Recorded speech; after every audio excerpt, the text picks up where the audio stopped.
दोस्तों इस वीडियो के माध्यम से आपको हम बीए एलएलबी कोर्स की कंप्लीट जानकारी देने वाले हैं। बीए एलएलबी कोर्स क्या है, इसे कैसे करें, बीए एलएलबी कोर्स में एडमिशन किस प्रकार से मिलेगा, फ़ीस कितनी होगी, ड्यूरेशन कितने साल का कोर्स है, एलिजिबिलिटी क्या होनी चाहिए, फ़ायदे क्या होंगे, बीए एलएलबी कोर्स की कंप्लीट जानकारी आपको इस वीडियो में हम देने वाले हैं। तो देखिए, बीए एलएलबी कोर्स क्या है। ये है एक बैचलर कोर्स।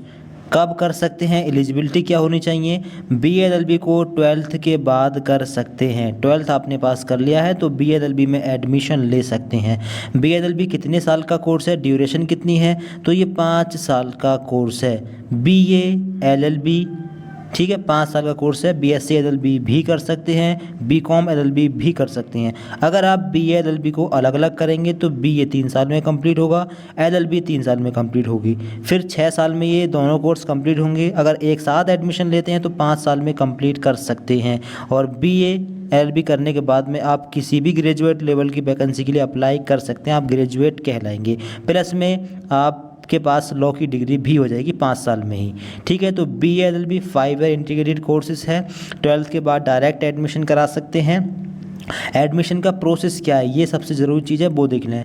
तो 12th आपने पास कर लिया, 12th पास करने के बाद में एडमिशन कब होते हैं पहले ये समझ लें। तो मई, जून, जुलाई इन महीनों में होते हैं बीए एलएलबी में एडमिशन।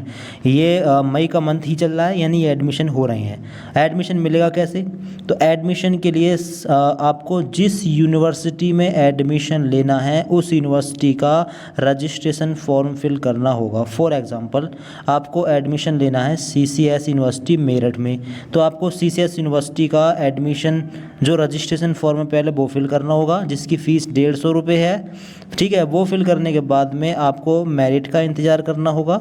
मेरिट में अगर नाम आ जाता है तो फिर आप अपना एडमिशन करा सकते हैं। एडमिशन 2 तरह से मिलेगा, पहला मेरिट के माध्यम से, दूसरा एंट्रेंस के माध्यम से। मोस्टली अधिकतर यूनिवर्सिटियों में मेरिट के माध्यम से एडमिशन मिल जाता है। अगर गवर्नमेंट कॉलेज चाहिए तो 12th में परसेंटेज काफ़ी अच्छी होनी चाहिए, लगभग 75 या 80 अगर है तभी एडमिशन मिलेगा गवर्नमेंट कॉलेज में। गवर्नमेंट कॉलेज की फ़ीस बहुत कम होगी। अगर परसेंटेज डाउन है तो प्राइवेट कॉलेज में एडमिशन मिल जाएगा। ठीक है, थोड़ी फ़ीस ज़्यादा होगी, एडमिशन मिल जाएगा। तो एडमिशन कैसे मिलेगा, 12th कर लिया, जिस यूनिवर्सिटी में एडमिशन लेना हो उस यूनिवर्सिटी का रजिस्ट्रेशन फॉर्म फिल करना होगा। फॉर्म फिल कब होते हैं, मई के महीने में, जून और जुलाई। मई से शुरू हो जाते हैं, जून जुलाई तक एडमिशन होते हैं। अब एडमिशन आपको कहाँ पर चाहिए कमेंट बॉक्स में बता सकते हैं। ठीक है, एडमिशन आपको मेरिट के माध्यम से मिल जाएगा। रजिस्ट्रेशन कराने के बाद में 15-20 दिन के बाद में यूनिवर्सिटी या कॉलेज के द्वारा मेरिट निकलेगी। अगर मेरिट में नाम आ जाता है तो फिर गवर्नमेंट कॉलेज में एडमिशन मिल जाएगा। अगर मेरिट में नाम नहीं आता है तो प्राइवेट कॉलेज में डायरेक्ट एडमिशन करा सकते हैं। और अगर आपको प्राइवेट यूनिवर्सिटी से ही करना हो तो फिर आप डायरेक्ट जाकर अपना एडमिशन करा सकते हैं। प्राइवेट यूनिवर्सिटी की फ़ीस बहुत ज़्यादा होगी। फ़ीस पर चर्चा कर लेते हैं, फ़ीस कितनी होगी। अगर स्टेट यूनिवर्सिटी की बात करें जैसे कि CCSU, MJPRU, DBRAU, GJU Moradabad, MSU Saharanpur, तो इन यूनिवर्सिटी की फ़ीस काफ़ी कम है। कितनी होगी, 1 साल की फ़ीस आपकी लगभग 8 से 10,000 या 12,000 रुपये पड़ेगी। 1 साल की फ़ीस 15 मान सकते हैं, बस 8 से 15,000 रुपये 1 साल की फ़ीस पड़ेगी। अगर प्राइवेट कॉलेज भी है तो 15,000 रुपये फ़ीस मानकर चल सकते हैं। अगर कॉलेज आपका एफिलिएटेड है स्टेट यूनिवर्सिटी से और प्राइवेट कॉलेज भी है तो 15,000 से कम ही कम है, 12-13,000 रुपये 1 साल की फ़ीस पड़ेगी। अगर प्राइवेट यूनिवर्सिटी से कर रहे हो जैसे TMU मुरादाबाद, IFTM या नोएडा की यूनिवर्सिटी, MIT यूनिवर्सिटी, तो फिर फ़ीस बहुत ज़्यादा रहेगी। फिर 40,000 से लेकर 50,000 रुपये तक 1 साल की फ़ीस हो सकती है, यानी प्राइवेट यूनिवर्सिटी की फ़ीस ज़्यादा होती है। तो गवर्नमेंट यूनिवर्सिटी से कर लेना। गवर्नमेंट यूनिवर्सिटी यूपी के अंदर लगभग 17 या 18 यूनिवर्सिटियाँ हैं, जहाँ से करना हो अपना देख लेना कहाँ पर आपको एडमिशन लेना है। कमेंट बॉक्स में बता भी सकते हैं कहाँ पर एडमिशन लेना है। ठीक है, फ़ायदे क्या होंगे, तो फ़ायदे यही होंगे, अगर आप बीए एलएलबी कोर्स कर लेते हैं तो आपका 1 साल बच जाएगा। ठीक है, दूसरा पैसा भी कम खर्च होगा। एलएलबी अलग से करोगे तो एलएलबी की अलग से फ़ीस ज़्यादा होती है।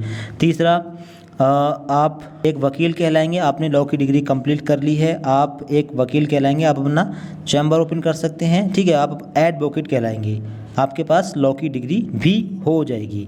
इसके बाद में आप आगे कोई और कोर्स भी कर सकते हैं या फिर आप जो है प्राइवेट वकील के तौर पर जॉब भी कर सकते हैं। तो अगर आप लोगों ने 12th कर लिया है और अगर आपको लॉ की फील्ड में ही जाना है तो बजाय बीए और एलएलबी को अलग अलग करने से बेहतर है कि आप BA LLB 5 year integrated course कर लें। आपका काफ़ी सारा पैसा बच जाएगा, पैसा भी बचेगा, प्लस में आपका टाइम बचेगा। 1 साल आपका बच जाएगा, ठीक है। और कम पैसे में आप बीएलएलबी कोर्स कर सकते हैं। डायरेक्ट मेरिट के माध्यम से एडमिशन मिल जाएगा। अगर एडमिशन लेना हो कमेंट बॉक्स में बता देना। एडमिशन कहाँ पर चाहिए, यूपी में या एमपी में या राजस्थान में, झारखंड में, बिहार में, एडमिशन कहाँ पर चाहिए बता देना। एडमिशन का टाइम बता दिया है, मई, जून, जुलाई, ये 3 महीनों में एडमिशन होती है। यानी जब आपका रिजल्ट आ जाता है बोर्ड का, आपके स्टेट बोर्ड का रिजल्ट जब आ जाता है उसके बाद से ही एडमिशन शुरू हो जाते हैं। बीए बीएससी बीकॉम के साथ में ही BA LLB, BCom LLB, BSc LLB और बीबी एलएलबी, बीसी एलएलबी, इन सभी कोर्सों में भी एडमिशन साथ साथ होते हैं, ठीक है। तो अपना एडमिशन करा सकते हो। एडमिशन कहाँ पर चाहिए कमेंट बॉक्स में बता देना। अगर वहाँ पर एडमिशन हो रहे होंगे तो बता देंगे, ठीक है, और आपको लिंक वगैरह प्रोवाइड करा देंगे। दोस्तों को वीडियो शेयर करते हैं। आपको और कुछ जानना हो तो कमेंट करके पूछ भी सकते हैं। तो thank you so much for watching this video.